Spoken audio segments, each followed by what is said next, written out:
Sa nakalipas na 24 na oras, sumahimpapawid ang DZMM Radio Patrol sa East 30. Ito ay matatagpuan sa ABS-CBN Broadcast Center, Mother Ignacia, Corner Sergeant Esguerra Avenue, Diliman, Quezon City.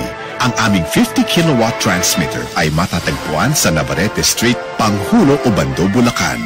Ito ay nasa ilalim ng pagmamayari at pamamahala ng ABS-CBN Corporation na may permit bilang BSD 0484-2009 REN.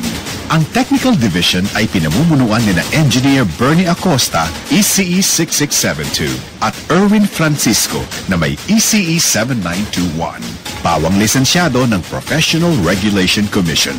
Ang DZMM Studio ay nasa pamamahala ni Santos Bautista at Lauro Oliveros sa tulong ni na Henry Lopez, Benjamin Gilam, Harold Piozon, Michael Oleriana at Ray Aganon na pawang lisensyado ng National Telecommunication Commission. Ang DZMM transmitter ay nasa pangangalaga ni Jose Rizalde Umipig, ECE number 2889 at Melvin Acosta, ECE number 2624.